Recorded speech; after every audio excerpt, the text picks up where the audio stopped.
함께 인사 나누시겠습니다. 사랑만 하며 살겠습니다.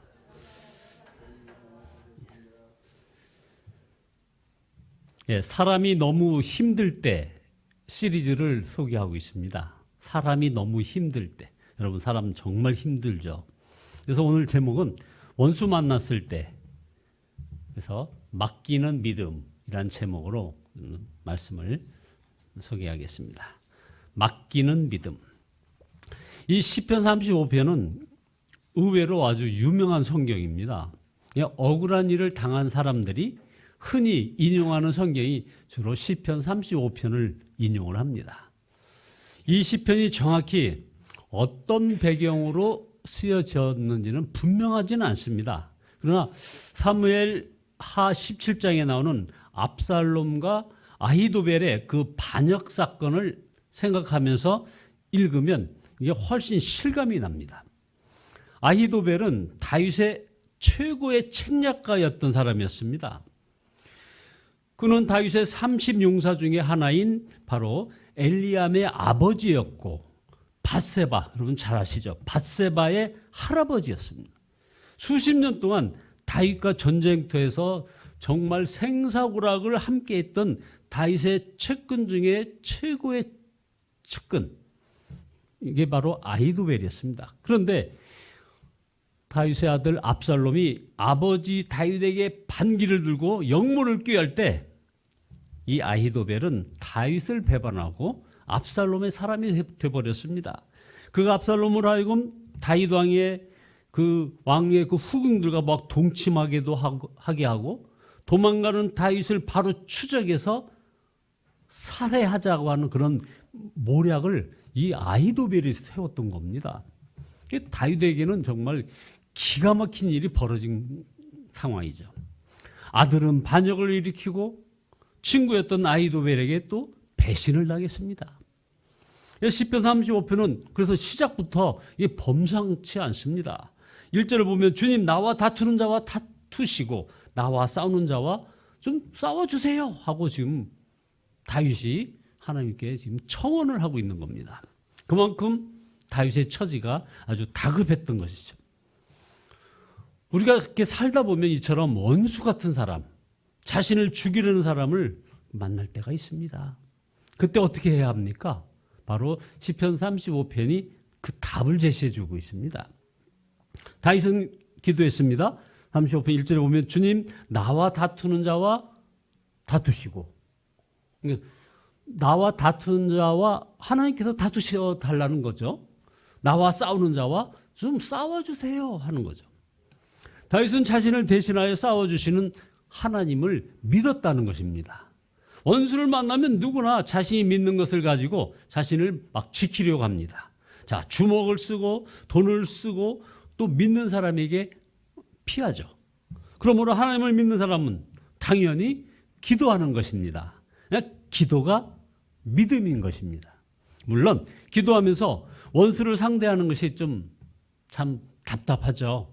답답하게 여길 수 있습니다. 그래서 17절 같은 이런 다윗의 말이 나오잖아요. 주님, 언제까지 그냥 보고만 계십니까?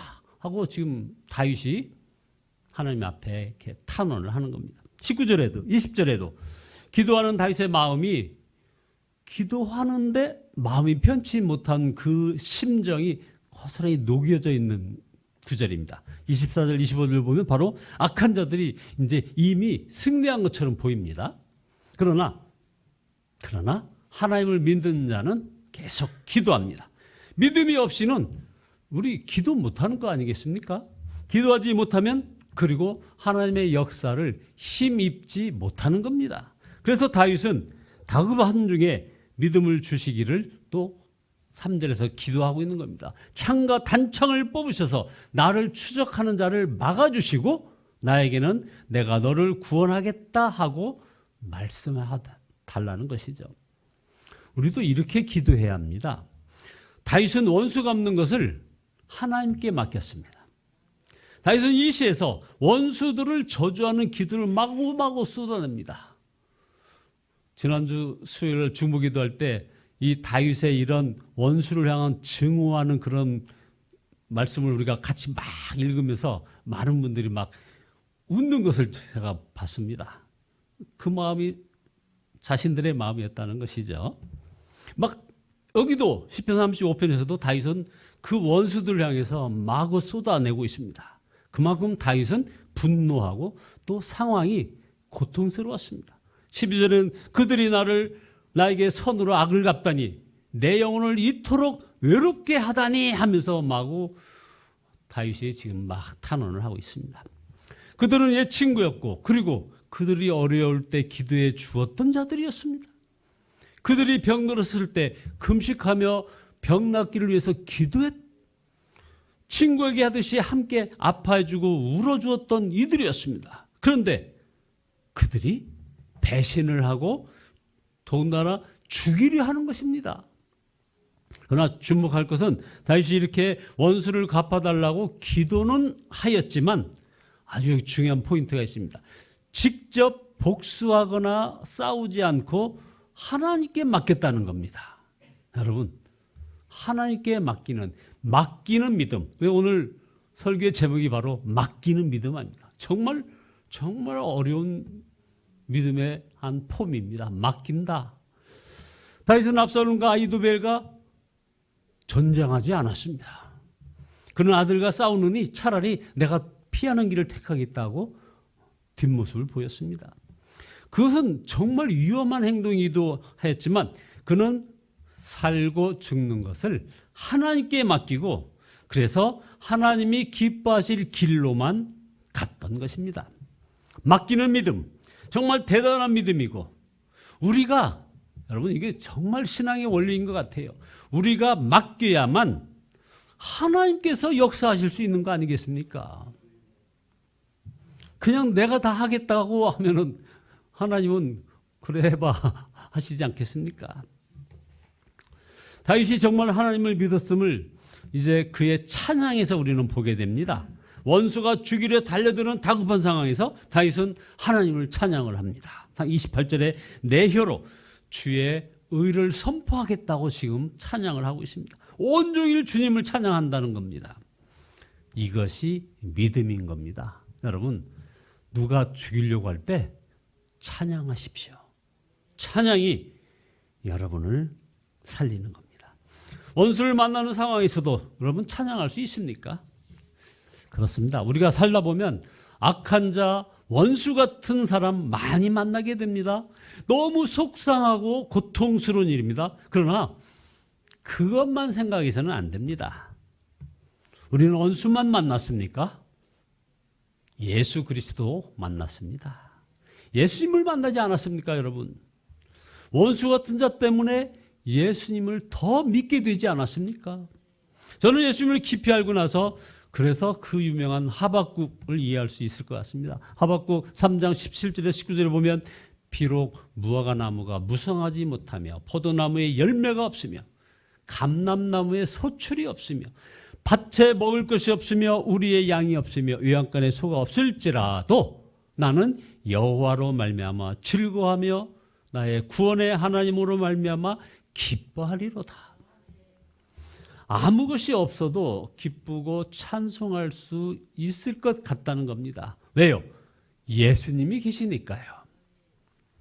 우리가 잘 아는 스데반이 있습니다. 스데반은 사방에 원수들이 돌 던지는 가운데도 그들을 위하여 기도하는 장면이 나옵니다. 정말 기가 막힌 장면. 여러분들 그 말씀 보면서 아마 참 어떻게 저런 믿음이 있을까 여러분 탄식했을 겁니다. 그것이 이해가 안 되는 겁니다. 그러나 스데반은 예수님을 바라보았기에 그렇게 할 수 있었던 것이죠. 그렇습니다. 예수님이 함께 하심을 알면 원수를 만난 상황에서도 바로 찬양할 수 있는 것입니다. 믿음은 근본적으로 그래서 어떤 상황에 반응하는 것이 아니고 주님께 반응하는 것이라는 것이죠. 여러분 잘 한번 생각해 보십시오. 믿음은 어떤 상황, 우리 옆에 있는 어떤 원수로 나를 죽게 하고 하는 그런 어떤 상황, 어떤 문제, 어떤 질병, 거기에 반응하는 것이 아니라 바로 믿음은 주님께 반응하는 것이라는 것. 다윗이 원수를 만난 상황에서도 찬양할 수 있었던 것은 하나님을 정말 분명히 알았기 때문입니다. 10절이죠. 10절. 주님과 같은 분이 누굽니까? 하면서 주님은 약한 사람들을 강한 자에게서 건지시고 가난한 사람과 억압을 받는 사람을 약탈하는 자들에게서 건지시는 분이라는 것입니다. 이것은 나의 뼛속에서 나오는 고백이라고 얘기하고 있습니다. 그래서 18절에 나는 큰 회중 가운데서 주님께 감사하며 나는 수많은 백성 가운데서 주님을 찬송하렵니다 하고 고백을 하고 있습니다. 결국 모든 일은 다윗의 기도와 믿음과 그리고 찬양대로 되었던 거 아닙니까? 여러분 찬양하십시오. 찬양의 그 가사대로 여러분의 삶이 전개될 것입니다. 다윗이 또 한 사람의 책략과 후세의 관계로 인해서 또 다윗을 죽이려는 그런 계획 또는 그런 계획도 다윗의 바로 이 찬양으로 말미암아 수포로 돌아가고 말았습니다. 이렇게 되자 압살롬의 쿠데타가 실패한 것을 간파한 그 아히도벨은 자기 고향으로 돌아가서 자살하고 말았습니다. 시편 84편 5절 말씀처럼 언제나 길은 있습니다. 주께 힘을 얻고 그 마음에 시온의 대루가 있는 자는 복이 있나이다. 여러분 오늘 이 말씀을 여러분들 잘 받으십시오. 주께 힘을 얻고 그 마음에 시온의 대루가 있는 자는 복이 있나이다. 우리 안에 오신 예수님이 바로 길이십니다. 그러므로 원수를 만나도 기도하고 맡기고 찬양하는 것입니다. 결론입니다. 여러분들 사람 때문에 힘드십니까? 찬양해 보십시오. 아무리 약한 자를 만나도 그 기도에 막힘이 없고 찬양에 걸림이 되지 않는다면 그러면 여러분들 잘 가고 있는 겁니다. 주님 어디 계십니까? 기도하고 맡기고 찬양하면 우리와 함께 하시는 것을 누구나 알게 되는 겁니다. 그래서 나의 자아는 죽이고 오직 예수님만을 바라보시는 저와 여러분 모두 되시기를 예수 그리스도의 이름으로 축원드립니다. 기도하시겠습니다.